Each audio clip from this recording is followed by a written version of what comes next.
Hello everybody and welcome back to Double Play. In this video we're doing our season preview for the 2023 Diamondbacks team. This one has kind of been a little active. Jack, you want to get straight into this? I'll mention that we are continuing the series. You might have seen some other ones on our page, but continuing series where we're previewing every team's 2023 season. But let's get into the D-backs here with you, Jack. Yeah, let's start it off with their offseason move. So we'll go from the offseason all the way to the season preview. Let's talk about some notable additions that they had, which include Evan Longoria. They got Miguel Castro, Kyle Lewis, who was a great rookie with the Mariners, who just hasn't stuck in Seattle. And then the two big pieces, Gabriel Moreno and Lourdes Gurriel Jr., who came over in a trade where, to get into the subtractions, the Diamondbacks had to give up Dalton Varsho, and they also lost Jordan Luplow. But it was one big move for the Diamondbacks, a couple other small signings, but another offseason where I think they're letting the young guys take over in Arizona, and they're also supplementing them with some other pieces. Overall, what did you think was the most important addition or subtraction for the D-backs? For me, there wasn't really one move that stood out, but it was losing Varsho, which I think you'll talk about, but you replace him with four solid players kind of through that trade, as well as some other signings. And I think they get a little bit better for the team as a whole, and I ended up going Longoria if I had to name one as the biggest add, because I think if he stays healthy, he's going to be a great veteran leader of that team, and kind of he can still produce when he's healthy. If he's on the field, he'll be one of the better players on that team, and I think that can prove to be the biggest signing for them, and kind of the biggest reason they might find success in 2023 is if he stays on the field and is able to do what he's done in the last couple of years while he's healthy. Yeah, I'm going to talk about Dalton Varsho. I know you think that I maybe overrate him, and I think it's less that I think they're going to miss him a lot, which I think they will. But overall, it was the trade-off between, I think that they are underrating Varsho, giving him up for Moreno and Lourdes Gurriel, and I feel like in my mind, was thinking Gurriel was a little bit better coming over in the trade. But when we started doing our rankings predictions, and I ranked both left field and right field, Varsho is so much better than Lourdes Gurriel, who Gurriel is good, but doesn't hit for a lot of power. He's only kind of slightly above average, in my opinion. And Varsho is a guy who, a great defender, the most versatile player in baseball, can play center field and catcher, as well as both corner outfield spots, and be one of the best defenders at all those positions. He's an above-average hitter with a lot of power, and I feel like for this team, for the Diamondbacks, which we can get into, they're an up-and-coming team, and they're a team that I think can catch a lot of people by surprise this season, and a lot of people are already predicting that they're going to be really good. I thought Varsho kind of fit their mold. He was a homegrown guy who they had found and brought him up to the majors, and he's had success there, and I didn't really think it was a necessary move for them to make. But overall, I think their offseason, for the most part, was an average wash. Like, I think that giving up Varsho, losing some of the other guys, was offset by the guys they brought in. Maybe they got a little bit better, adding guys like Longoria on top of that. But I think this offseason, they were clearly showing, we just want to build a young squad and let some of our rookies who we saw come up in 2022 play for the most part of the season. So they've got Corbin Carroll, they've got Alec Thomas, they've got Jake McCarthy. Those are going to be probably three of their four outfielders. If you have Lourdes Gurriel, one of them is going to DH as well. Gabriel Moreno is one of the best top catching prospects in baseball last year, just didn't fit on the Blue Jays roster. So that's five positions maybe in your lineup of guys who are pretty young, as well as some of the guys they have around the infield and the starting rotation with Zach Gallen. I don't think they had the best offseason, but I think that their offseason was what they needed, because they weren't trying to do too much. I think they aren't trying to get out ahead of their rebuild. So I thought it was a good offseason. I think what they kind of saw in kind of maybe factored into decision-making in getting rid of Varsho was, yeah, he's a homegrown player, yeah, he's a great player, but you kind of had to build some pieces around that in order for that to matter, and they kind of saw, I mean, there were some rumblings this past offseason that I think they made a run at Xander Bogaerts and some other big free agents, and obviously didn't work out, but I think maybe that's what they saw. It's going to be difficult to get players here in free agency, so they saw a chance to get rid of Varsho in exchange for a Gurriel, who's a solid outfielder, as well as Gabriel Moreno to fill a catcher role after Carson Kelly kind of disappointed in 2022. So I think that's kind of what they saw. It's tough to home grow an entire team. You kind of need to build pieces from trades or free agencies to kind of pair with your guys that are homegrown in the system. So I think that might have factored in the decision making, and kind of so looking at it from that perspective, I kind of liked it a little bit more. But yeah, they do lose a great player in Varsho. I think it was kind of a win-win trade. I mean, we'll talk about the Blue Jays. They needed a left-handed hitter, and I think if you're a Diamondbacks team where you're still in a rebuild, the people think they're going to come out of it maybe this year.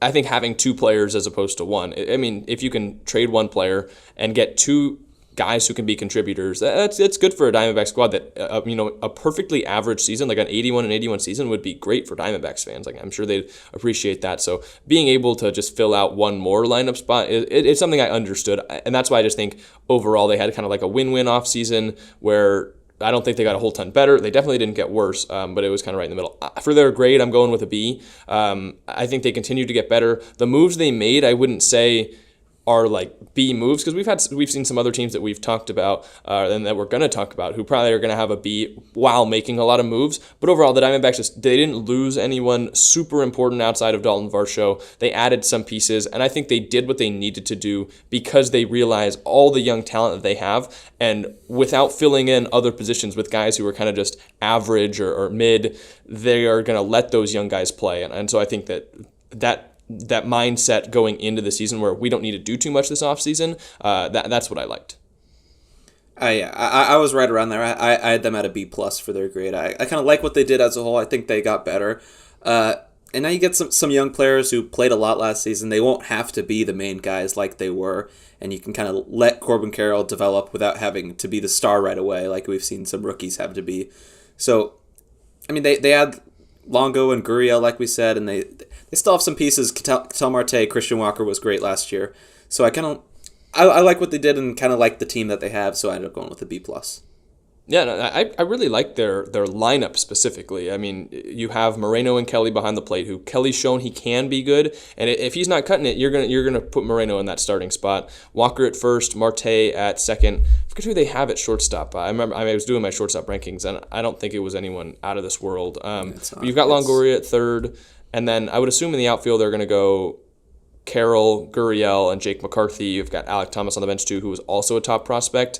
And then they'll fill in that DH spot. It's the rotation that I do have some questions with, because once you get past Zach Gallen, Merrill Kelly, you're looking at guys like Madison Bumgarner, whose fastball was one of the worst pitches in baseball last year. Zach Davies, who hasn't been good for a couple years. And then you're filling in that 5 spot with kind of whoever's around the turn once you get past the first 4. So I like Gallen. I think Merrill Kelly showed he could have a good season last year. We'll see if he can do it again. But the rotation does give me some question marks. But overall, if you were to ask me what to expect from the Diamondbacks this year, I think that they do have a true shot at the third place in the National League West standings. And it's been a trendy topic for a lot of people to say the Diamondbacks are going to come in third. They're going to one up the Giants. I do think they have a true shot at it. So if I were to say what to expect, I would say the Diamondbacks are going to continue to improve, and I do think that they can make a run at the third spot in the NL West standings. Yeah, I'm right there with you. I think they will get the third place spot. That's kind of my prediction / what to expect for them a little bit. I had the Giants with the 4 spot, and I think the Diamondbacks are going to be a team that are ultimately in the playoff race late, but I'm going to think they fall short by quite a bit. They're going to be one of those teams like the Orioles, who are like, oh my God, they might actually be able to do this, but I think ultimately they're not going to be able to do it. But I think that's what to expect, to be in the conversation, and then maybe you add rotation guys and bullpen, like you mentioned a little bit. That's where they're lacking. Maybe you do that this offseason, or develop some guys in your system, and maybe we're looking at a playoff team in 2 to 3 years. Yeah, I agree. My bold prediction, I mean, there's I feel like Diamondbacks, very trendy team. Everything that I'm seeing, people bold prediction, they'll say Zach Gallen's going to win the Cy Young. They'll say Corbin Carroll is going to run away with Rookie of the Year. They might say Diamondbacks are a playoff team. I wanted to go away from those because even though I do agree, I think Zach Gallen's got a shot at Cy Young. I think Corbin Carroll probably will win Rookie of the Year when we get to our awards picks. But I'm gonna go back to a guy who in 2021 was great and has just, or 2020 was great and has kind of slowed down as of late. That's Ketel Marte. I think he's going to return to form. I'm not saying he's going to win an MVP or anything like that, but my bold prediction is that he's going to get MVP votes. Maybe not first place votes, but I think he's going to be in that conversation again. He was disappointing in 2022, had only a 102 WRC plus around 130 games. He was returning from injuries, though, but the removal of the shift is one of the reasons that I think he can return to form.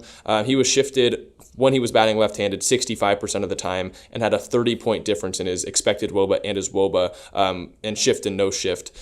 He also kind of got uncharacteristically under the ball in 2022, which with an offseason to fix it and an offseason where he's not injured for the first time in a couple of years, I think he can make some changes to his swing, and he'll also get some benefits from not having to hit into the shift anymore. So Ketel Marte, I think he's going to bounce back this season, be the leader that the Diamondbacks need him to be, because he's really right in between that veteran tier and the young guy tier. He's in his prime right now, or at least should be. So I think he returns to form in 2023.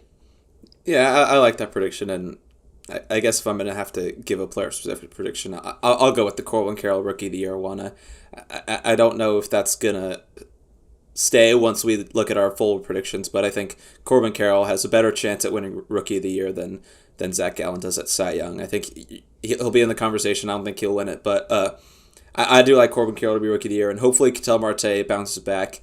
He had a great 2021 that was, I think, was slowed down because of injury before, while he was having a great year, and then you're right, he had a bad last year. So if he bounces back, that'll be big for them and kind of what they need to be in that playoff race.